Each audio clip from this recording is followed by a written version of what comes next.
Qui est la part d'ombre, et effectivement Campbell s'inspire de Jung. Alors Laurent, est-ce que tu peux présenter un petit peu le parcours d'individuation jungien qu'on peut peut-être retrouver dans certains films, notamment tu parles dans ton livre de la trilogie de Christopher Nolan autour de Dark Knight. Oui, alors bien sûr, sur Jung, voilà. Sur Jung, bien sûr, il faudrait parler pendends des heures, mais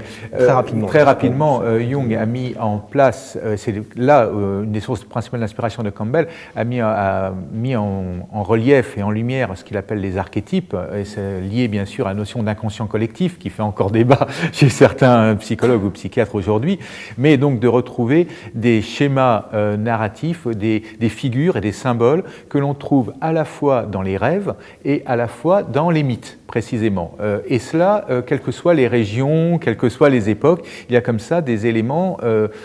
iconiques généralement ou narratifs qui sont systématiquement présents dans diverses cultures. Donc, en partant de là, il a permis de mettre en lumière comment, justement par ce processus d'identification aux personnages, aux mythes et aux épopées, ces mythes et les rêves pouvaient servir justement à expliquer une personnalité, expliquer un inconscient à la fois individuel et collectif. Et donc, il met par exemple en lumière ce qu'il appelle l'ombre, c'est-à-dire la part obscure que l'on a en nous, dans chaque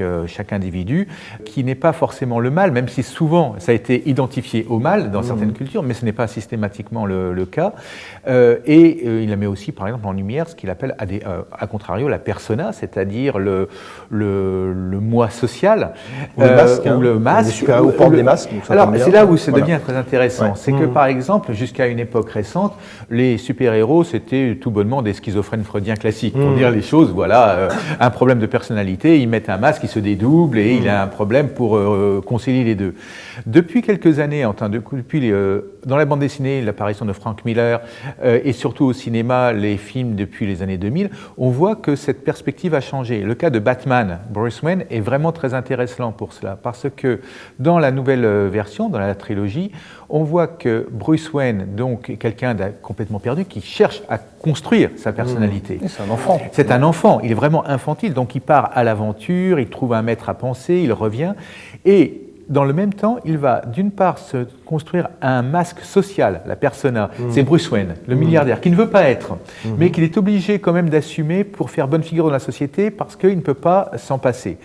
Et à côté de ça, il va créer Batman, The Dark Knight, en prenant justement sa part d'ombre, c'est-à-dire qu'il va chercher vraiment au fond de lui ce qui lui a toujours fait peur, ce qu'il a toujours repoussé, c'est-à-dire cette hantise des chauves-souris, cette hantise de l'obscurité, du mal, tapis, et c'est cela qu'il va utiliser pour créer le Batman, The Dark Knight. Et donc là, on voit très bien comment se situe sa construction, une personnalité en cours de construction, encore indéfini, Bruce Wayne, qu'on ne sait pas encore ce qu'il veut en faire,